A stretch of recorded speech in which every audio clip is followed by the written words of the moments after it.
आज बच्चे जो हैं शिक्षा के अभाव में शिक्षा ग्रहण नहीं कर पा रहे हैं, टीचर के अभाव में शिक्षा ग्रहण नहीं पा रहे हैं। इनकी मांग है ये कि उक्त विषयों के शिक्षक को बहाल किया जाए कि ताकि लगभग जो ये 5 लाख ये युवा छात्र जो अभावग्रस्त हैं, शिक्षा के अभाव में ये शिक्षा नहीं प्राप्त कर पा रहे हैं, जिनकी कहिए कि लाइफ उनका भविष्य कहीं ना कहीं खतरे में अंधकारमय दिख रहा है। तो आज जब 34-35 दिन लगभग इनके धरना को होने चला और अभी तक ये झारखंड सरकार के शिक्षा मंत्री माननीय जगन्नाथ महतो जी आज इनकी कोई सूद लेने के लिए नहीं आ रहे हैं। इवन उनका कोई प्रतिनिधि अभी तक है से इनका सूद लेने के लिए नहीं आ रहे हैं कि आज इनकी क्या स्थिति है, इनका क्या वहाँ रहने सहने का, खाने पीने का, भोजन का क्या व्यवस्था है, पानी का क्या व्यवस्था है। कुछ महिलाएं भी है, इनकी एक अपनी प्राइवेसी होती है कि कहीं भी शौचालय हो या सुरक्षा को भी मद्देनज़र आज सरकार कहिए कि एक कुंभकर्ण की नींद में सोई हुई है। उनकी जरा सा भी चिंता नहीं है कि हमारे राज्य की जनता के ऊपर क्या बीत रही है। तो ऐसे में हम राष्ट्र बचाओ आंदोलन के राष्ट्रीय उपाध्यक्ष सुनील कुमार सिंह इनकी धरना को समर्थन करने के लिए आया हूं और जब तक इनकी मांगों को लेकर के सरकार अगर चिंतन नहीं करती है, इनकी बारे में जो भी समस्या है, अगर उक्त मांगों को लेकर के अगर उनका कोई प्रतिनिधि नहीं आती है, तब तक ये धरना पर बैठे रहेंगे और हम लोग इनका धरना को समर्थन करने के लिए तैयार रहेंगे। आपको कैसे पता चला इनके बारे में? मीडिया के माध्यम से पता चला कि धरना स्थल पर बम शंभुनाथ जी भी बैठे हुए हैं, एक दिव्यांग बैठे हुए हैं और ये तो अनिश्चितकालीन सत्याग्रह वो अलग बैठे हुए हैं। तो विशेष करके ये पता चला कि चूँकि ये मामला शिक्षा से जुड़ा हुआ है और शिक्षा और चिकित्सा कहिए कि सबसे अनिवार्य आवश्यकता है, मूलभूत आवश्यकता में सबसे आता है जो भविष्य को तय करता है। ऐसे में शिक्षा और चिकित्सा पहले प्राथमिकता होती है किसी भी जनमानस के लिए। आज सरकार को कहा जाए तो ये चुनाव के पहले ये वादा किए, चुनावी वादा किए कि जब हमारी सरकार बनेगी और सरकार बनने के 1 साल के भीतर लगभग 5 लाख युवाओं को रोजगार देने का काम करूंगा।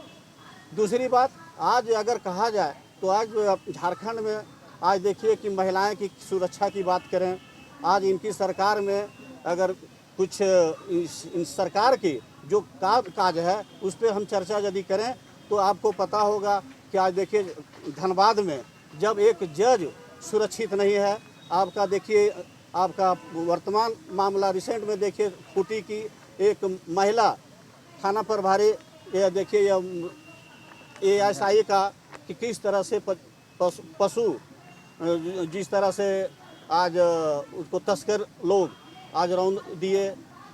रूपा तिर्की का यदि मामला हो तो आज तक भी उसको न्याय नहीं मिला। तो इस तरह में ये हमारा कहना होगा कि सरकार क्यों इतना घोर ये कुंभकर्ण की नींद में सोई हुई है। आज किसी भी क्षेत्र की बात करते हैं तो आज सरकार को देखते हैं कि घोर निंद्रा में कुंभकर्ण की नींद में सोई हुई है। तो इनको पता होना चाहिए कि अगर इनकी सरकार एक कहा जाए अगर ग्रामीण भाषा में कहें कि तो कहा जाता है कि फिर सावन के बाद अगला महीना भी आता है, बरसात के बाद फिर चांदनी रात भी दिखती है। तो ये समझ लें कि स्थिति इनकी आगे क्या होगी।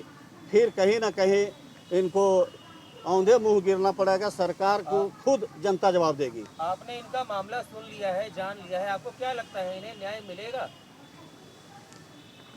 न्याय मिलना चाहिए, मिलेगा ये तो गारंटी नहीं कर सकते हैं। सरकार को तो देख रहे हैं कि जिस तरह से क्रियाकलाप देख रहे हैं, इसके पहले मैं बता दूं कि इसी मोराबादी मैदान में आपका सहायक पुलिसकर्मियों की इसी तरह से उन लोगों को हटाया गया था।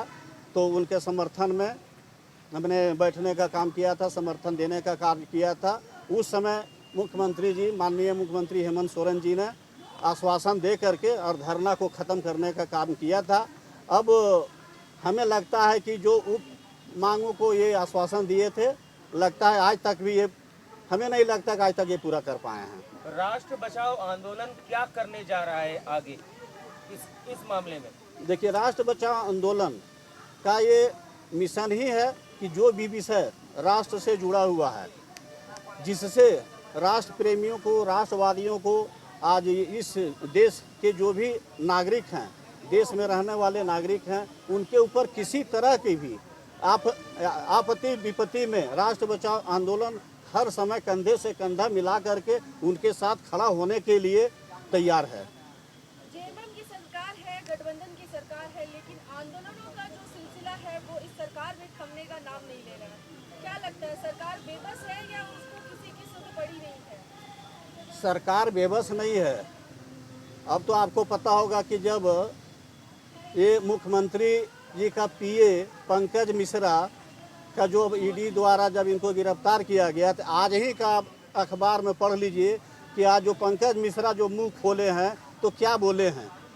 बांग्लादेश में इनका जो भी पैसा है बांग्लादेश में जमा हो रहा है, और ये फर्जी ये लाइसेंस, खनन का लाइसेंस बनाने का काम किए हैं, और यहाँ तक कि पुल टैक्स में भी मैनेज करके, जहाँ आपका सीसीटीवी कैमरा को भी बंद कर दिया जाता है जब इन लोगों की गाड़ियाँ जब बांग्लादेश पास करती है, बॉर्डर पार करके, जो पुल टैक्स होता है जो बॉर्डर पार करने के जो संबंधित स्थान पे, उस पुल टैक्स पे आपका उस समय जब गाड़ियाँ पास होती रहती है उस समय आपका कैमरा को बंद कर दिया जाता है। तो आप लोगों को पता है, आप लोग मीडिया से हैं, कि आज इनकी क्या स्थिति है। बेबस नहीं है, अपने में ये लूट खसोट में लगे हुए हैं कि हमारी सरकार फिर पता चले कि बने कि नहीं बनेगी। अभी मौका मिला है, बस जितना लूटना है लूट लो।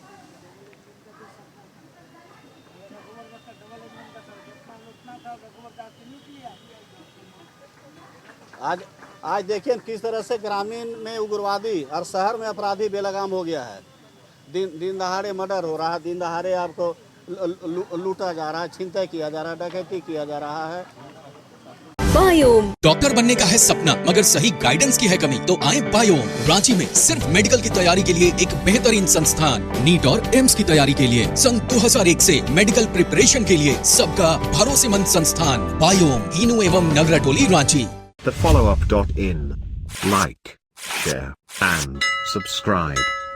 www.thefollowup.in